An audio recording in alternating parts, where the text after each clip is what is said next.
Olha só, você achou que não ia ter presidente da direita em 2026? Você viu a última agora que eles estão falando pra gente? Olha só, Tarcísio e Ciro Gomes. Pois é, essa é a chapa mega direita. O que será que tá rolando sobre isso?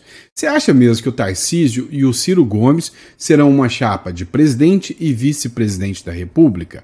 Você sente orgulho dessa chapa? Votaria sem o menor problema?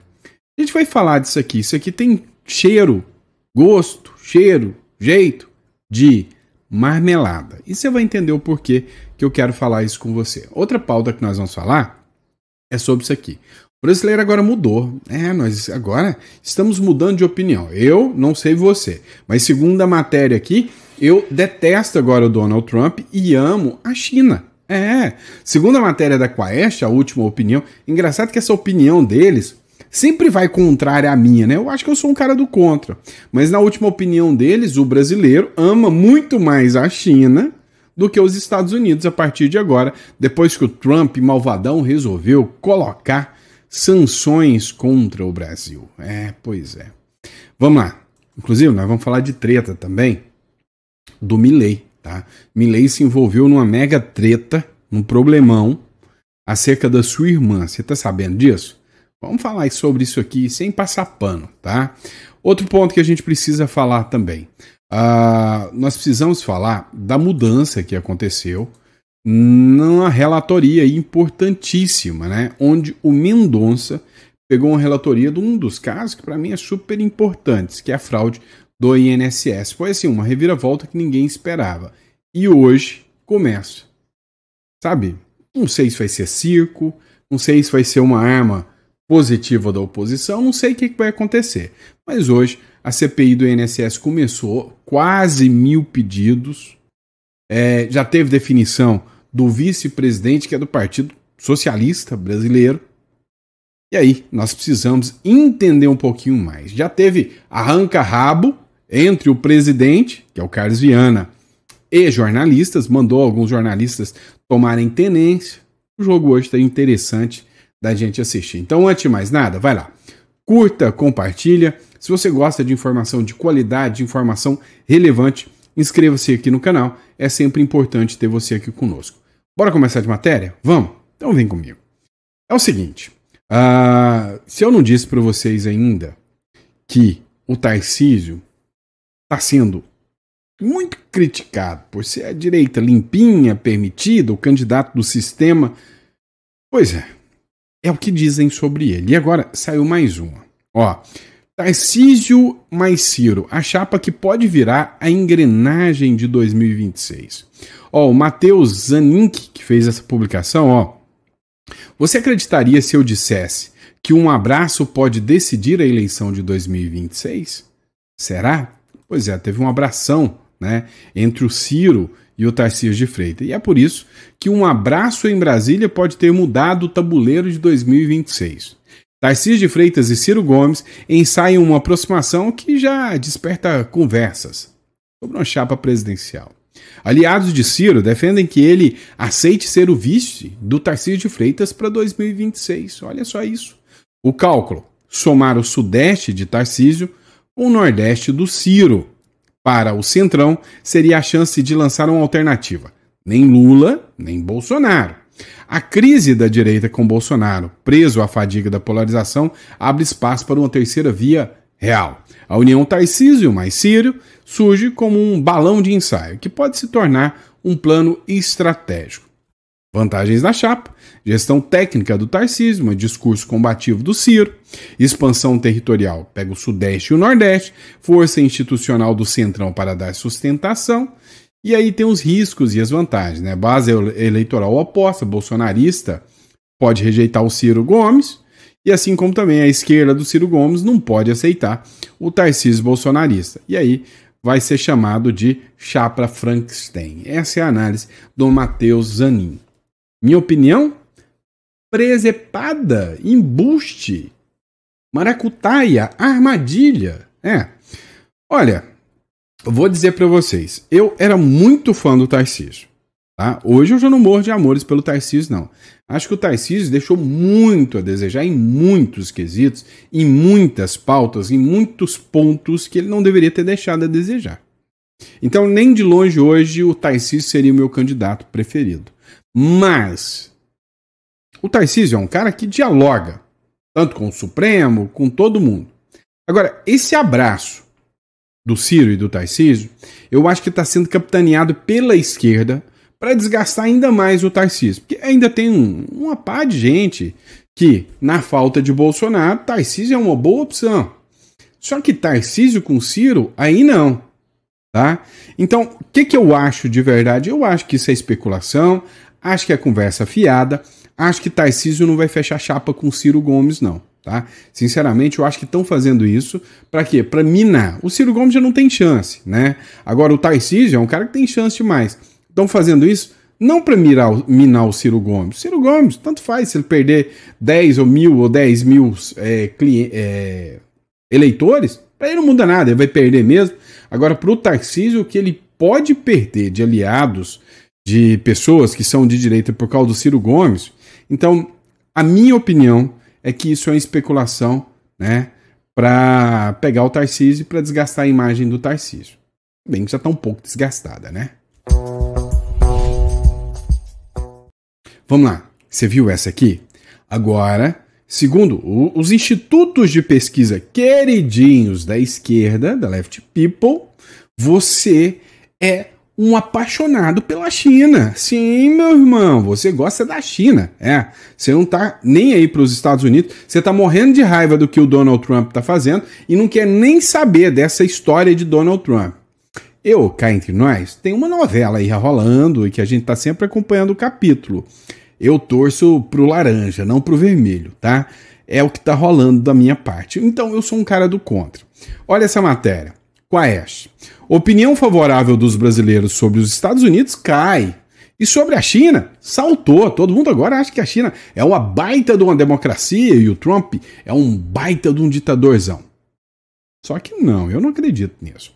Pesquisa de opinião. A percepção que os brasileiros têm dos Estados Unidos piorou e está no patamar mais negativo desde o início dos levantamentos em 2023, segundo a pesquisa Quaest, divulgada nessa terça-feira. Fez aonde, queridos? Na porta de alguma facção? Na porta do presídio? Né? Porque eu tenho certeza que quem gosta do crime organizado está odiando, detestando o Donald Trump. A China está em seu melhor momento. Os números positivos em relação à Argentina subiram e agora há embate técnico entre os indicadores. Ou seja, a China está bem, tá assim, quanto a Argentina, quanto a China, está todo mundo bem demais, né? A Argentina, sim. O levantamento mostra a visão do brasileiro. Piorou em relação aos Estados Unidos, com percepção negativa, subindo de 24 para 48. Olha só, dobrou. Quem gostava dos Estados Unidos dobrou. Agora, a mesma quantidade de pessoas passou a odiar. Piorou em relação a Israel. Olha só. Isso aí eu duvido, né? Porque o que está sendo pregado de antissemitismo agora, nesses últimos tempos, né? Mas piorou em relação a Israel. Porque tem muita gente burra que acredita nesse discursinho, né? Mas piorou em relação a Israel, com alta de 9 pontos e 50% com visão negativa, né? Ah, sei, tá?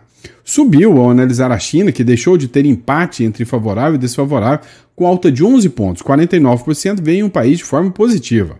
Manteve empatada sobre a Argentina, indicador favorável subiu 7 pontos. Então, para a Argentina, o brasileiro continua do mesmo jeito. Com o Milei não melhorou, tá? Não melhorou a visão do brasileiro para o Milei, não.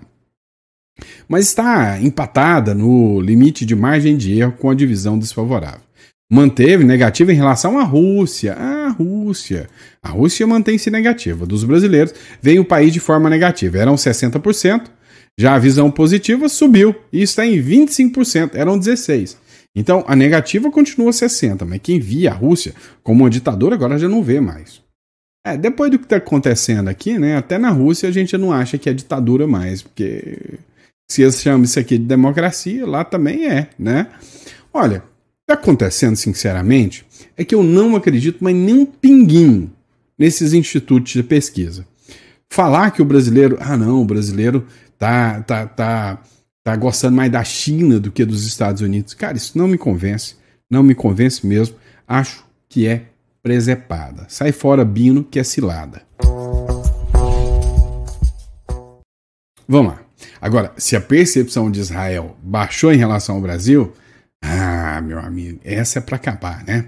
Dá uma olhada. Israel rebaixa os laços com o Brasil após recusa em aprovar um novo embaixador. O Israel-Brasil. Israel rebaixou os laços diplomáticos com o Brasil após o Brasil se abster de credenciar um novo embaixador israelense no país. Ivan Kleber, correspondente de Londres.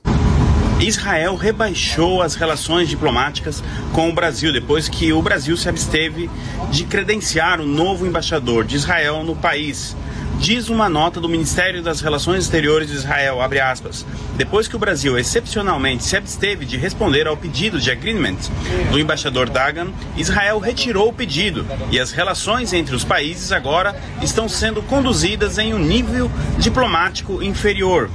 O Ministério também acrescentou ainda que, abre aspas, linha crítica e hostil que o Brasil tem demonstrado em Israel piorou desde que o Hamas iniciou a guerra com seu ataque terrorista em 2023 e foi ainda mais intensificada por comentários feitos ao longo da guerra pelo presidente brasileiro Luiz Inácio Lula da Silva. Eu sou Ivan Kleber, falo diretamente de Londres, no Reino Unido, e hoje é terça-feira, dia 26 de agosto de 2025. Muito obrigado pela audiência.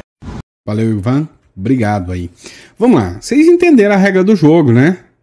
Você não entendeu? Não é possível. Você não viu que Israel está articulando a cada passo, movimentando a cada passo, Estados Unidos a cada passo para reconhecer o Brasil como uma ditadura anti-Israel? Para que lá na frente, se tiver um submarino nuclear, alguma coisa nuclear aqui, eles têm justificativo suficiente para entrar aqui com o pé na porta.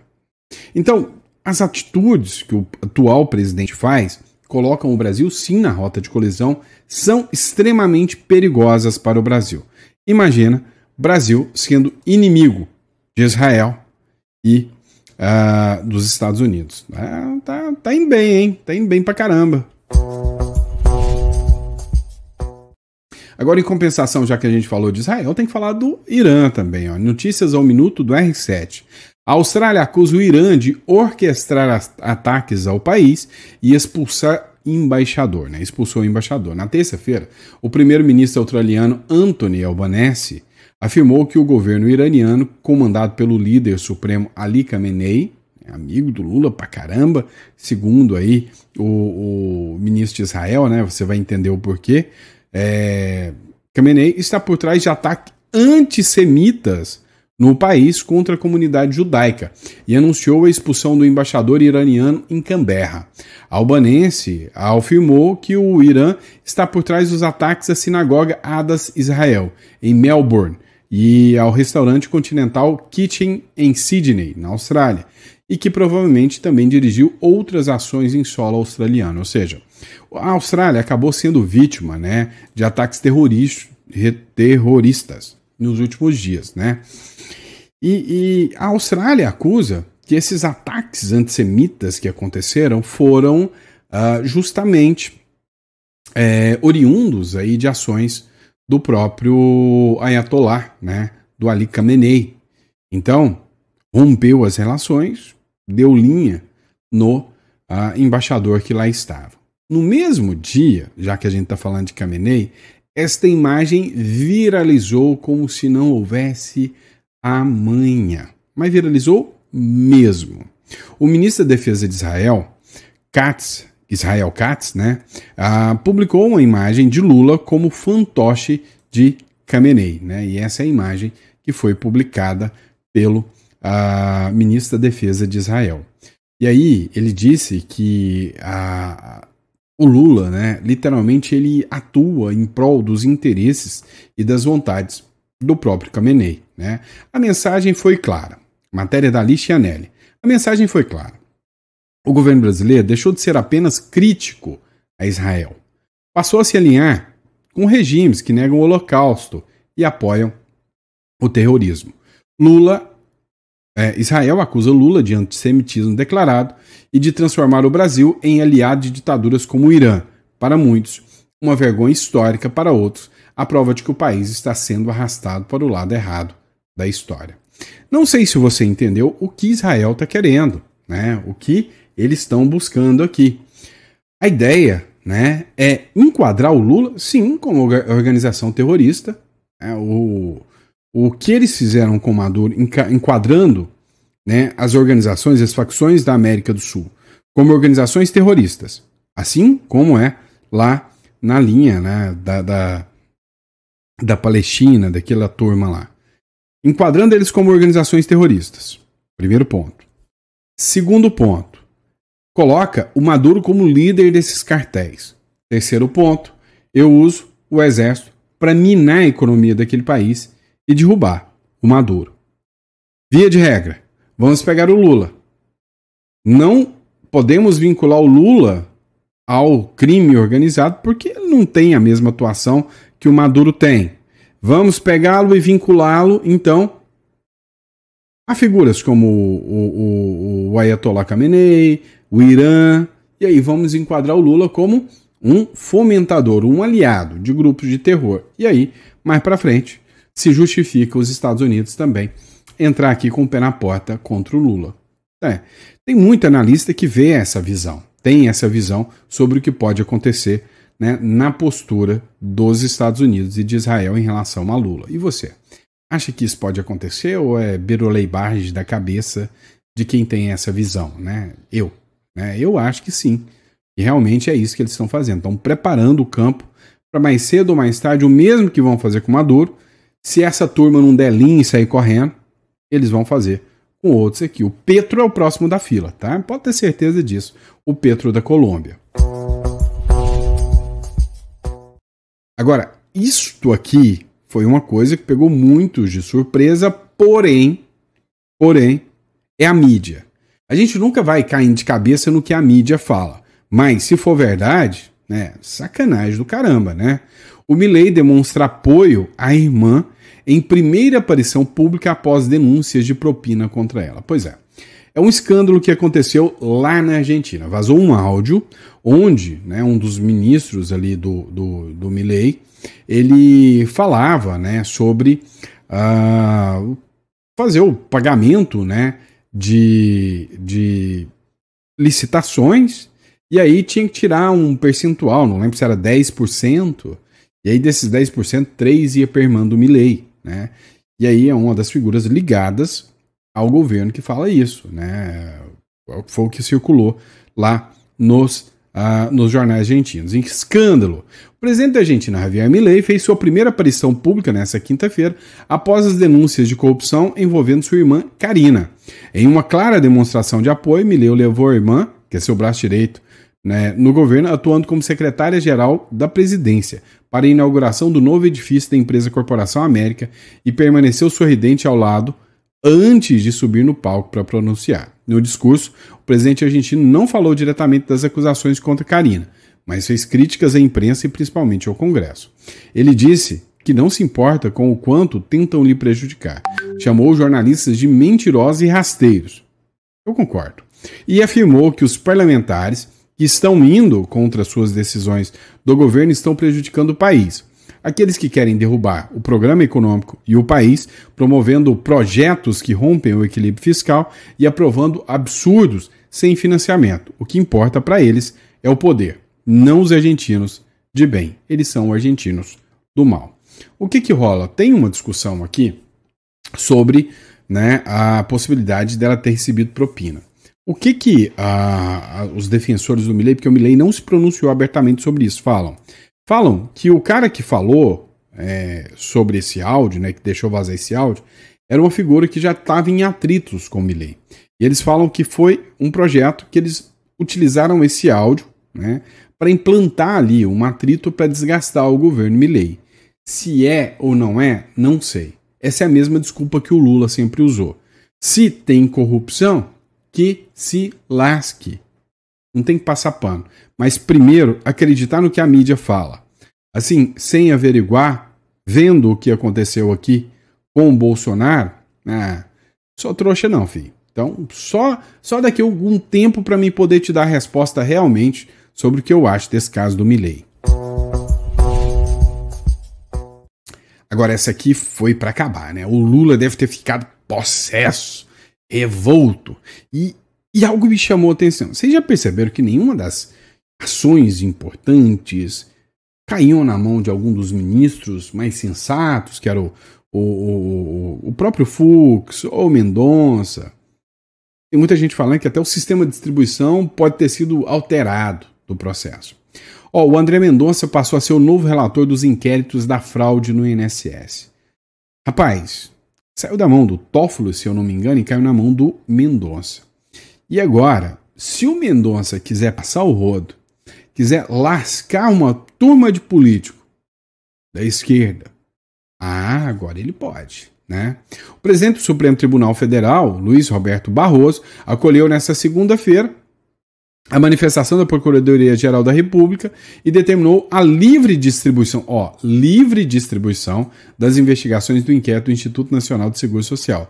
Depois de sorteio, o processo foi redistribuído ao Mendonça. O que é distribuição? Quando você chega num processo, você vai lá e coloca, ele tem uma roleta russa. Então quando você joga o processo, tem um sistema que ele joga para cada juiz. Você nunca escolhe. É para ter imparcialidade, para você não chegar lá, eu quero que o Moraes me julga, eu quero que o Mendonça me julga. Você tem um sistema de distribuição.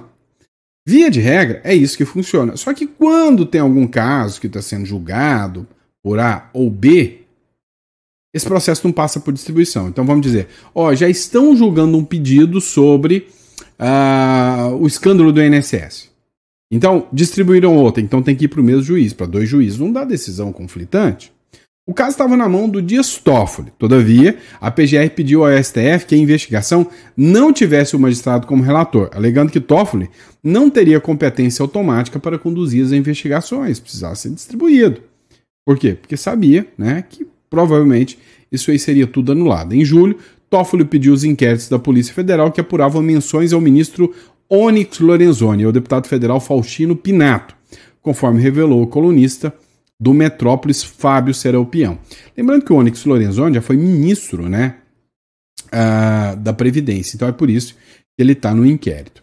E aí, né, parece que houve uma mudança nos sorteios do STF, né, esse aqui foi sorteado, porque a maioria nem sorteado era, né, então tem aqui o questionamento aqui do Vinícius Carrion aqui, né, Mendonça é sorteado para relatar investigações sobre fraude do INSS. E aí, meu amigo, mudou, né, o sistema o jogo todinho. Eu achei super, super interessante, porque eu tô doido para ver se a investigação for realmente uma investigação certeira, o bicho vai pegar, né? Assista aqui, esse trecho aqui da CNN. Após sorteio, Mendonça assume a relatoria dos inquéritos do INSS. Acompanhe esse trechinho aqui comigo. O noticiário internacional, mas antes vamos a uma informação que acaba de chegar. O presidente do Supremo Tribunal Federal, o ministro Luiz Roberto Barroso, acolheu manifestação da Procuradoria-Geral da República e determinou a livre distribuição das investigações do caso INSS. Após o sorteio, o processo foi redistribuído para o ministro André Mendonça. Portanto, essa informação que chega agora, André Mendonça é o novo relator de todos os inquéritos que envolvem fraudes em relação ao INSS. Eu vou repercutir rapidamente aqui com os meus colegas de bancada, o Pedro Venceslau e a Juliana Lopes, um assunto, Pedro Venceslau, que pega muita gente de surpresa, porque todos os inquéritos estavam no gabinete do ministro Dias Toffoli, né? E agora o ministro e presidente do Supremo Tribunal Federal disse, vamos voltar para a regra básica, fazer a questão do sorteio, e o sorteio caiu no André Mendonça. Vale lembrar só que são várias ações, algumas estão com o Dias Toffoli e agora vão para Mendonça, mas tem algumas na primeira instância. O ponto principal dessas ações no STF é autoridades que têm foro privilegiado. Então, nem tudo está ali no gabinete, mas uma parte considerável envolvendo autoridades. Os que foram enviados ao Supremo Tribunal Federal, né? A oposição comemora, né? Eu acabei de receber aqui uma mensagem do Sóstenes Cavalcante, líder do PL, dizendo o seguinte: com a eleição do presidente e do relator da CPMI, o STF percebeu que não tem como abafar. Fecha aspas, foi o que disse o líder. Pois é, meu amigo, o que tinha gente com medo, né, de que isso acontecesse, o que tem gente que pode estar envolvido nisso aí, o que isso pode gerar de impacto para a esquerda. Então, assim, eu tô com a pulga atrás da orelha, né? É muita coincidência É muita coincidência para a esquerda vacilar assim, né? O André Mendonça sendo sorteado, pegando a presidência, a oposição pegar a presidência da CPI do INSS, pegar a relatoria, e os ministros do STF não barraram nada. Tem coisa esquisita nisso aí, viu? E por falar nisso, começou, né? Começou el pizzaiolo a trabalhar, né? Ou seja, a CPI do INSS já começou a andar. Inicia com quase 1000 pedidos e definiu o Duarte Júnior, do PSB do Maranhão, como vice-presidente. Então já começou, né? E foi uma forma de tentar amenizar o impacto, a pancada que o PT tomou, colocando, né, o Duarte Júnior como vice-presidente. A etapa confirmou o deputado Duarte Júnior, do PSB, como vice-presidente do colegiado. O político é próximo ao Planalto, ou seja, é alinhado ao Lula, e foi definido após uma negociação entre parlamentares na base governista e da oposição. Ou seja, foi aí, né, uma tentativa de contrapor a surra que eles levaram quando a oposição conseguiu tanto o presidente quanto o relator. E aí agora, né, no acordo, eles conseguiram levar a vice-presidência. Agora, já começou quente, né? Já começou quente. O Carlos Viana, que não é fã do PT, ameaçou descredenciar jornalista que fotografara a tela de parlamentar. O que estava acontecendo? Muitos senadores, deputados, ficavam ali no celularzinho, né? No blá blá blá, e aí vinham os repórteres e tirava foto só para pegar o que cada deputado ou senador estava falando. Isso é crime, hein? Violação de sigilo de correspondência, tá? Isso é dor de cabeça. O Carlos Viana falou, ó, se fizer, vai ser descredenciado, não pisa mais na Câmara dos Deputados. Nem no Senado, né? O senador Carlos Viana, do Podemos, presidente da CPMI do INSS, que é a comissão formada por deputados e senadores para investigar fraudes em aposentadorias e pensões, ameaçou suspender a credencial de veículos de comunicação que publicarem flagras das telas dos celulares e computadores dos parlamentares. Cara, eu sou a favor da liberdade de imprensa sim, tá? Beleza, mas eu concordo com o Carlos Viana. Você pode até achar ruim o que eu vou falar, mas tá certo. Tá lá o deputado, senador, tá ali, talvez no momento íntimo dele. Se bem que ele tá no momento de trabalho, não deveria estar no momento íntimo, mas pode estar combinando alguma coisa com a esposa. Ó, saindo daqui eu vou passar em casa, alguma coisa, põe aquela lingerie assim, sabe? É outra coisa, né? Mas ele pode estar fazendo isso. E aí vem um repórter e tira ali, então concordo com o Carlos Viana que não deveria, né, literalmente, ser autorizado, não. E aí tudo tem regra, né, gente? Tem que ter regra para a coisa funcionar. Vamos lá, CPI do INSS. Relator propõe ouvir ex-ministros e concentra investigações a partir do governo Dilma. Adivinha, a Dilma pode voltar à cena. Olha isso, que maravilha. Diante desse quadro, após a apresentação do plano de trabalho, deliberaremos um conjunto de requerimentos iniciais para aprovação, que em muito contribuirão para a elucidação dos fatos. E como justificado em um primeiro momento, serão foco da apuração os eventos relacionados aos descontos associativos e legais a partir do ano de 2015. A partir do ano de 2015, ou seja, vai ser investigado. Presta atenção. Dilma, Temer, Bolsonaro e Lula. Perfeito. Tem que investigar tudo mesmo. Quem não deve, não teme. Eu tenho a minha convicção aqui, ó, meu chute. Desses aí, só um, né, ainda consegue bater no peito e falar anticorrupção. Os outros, né? Não, aí não, né? Mas vamos lá, né? A CPI do INSS vai investigar fraude no governo de 4 ex-presidentes, que eu disse, né? A Dilma pode voltar. Você tá com saudadinha da Dilma, tá? A Dilma você pode voltar a ver ela nos noticiários agora. É a Dilma, o Temer, o Bolsonaro e o Lula. Vamos assistir. Vai sair tão interessante isso aí, pode ter certeza, tá? E é isso aí, pessoal. Se você gostou, curte, compartilha, manda esse vídeo para mais pessoas. Sempre um prazer estar aqui com vocês. Muito obrigado pela confiança, pela credibilidade. E a gente volta, com toda certeza, daqui a pouquinho com mais um editorial para vocês. Grande abraço.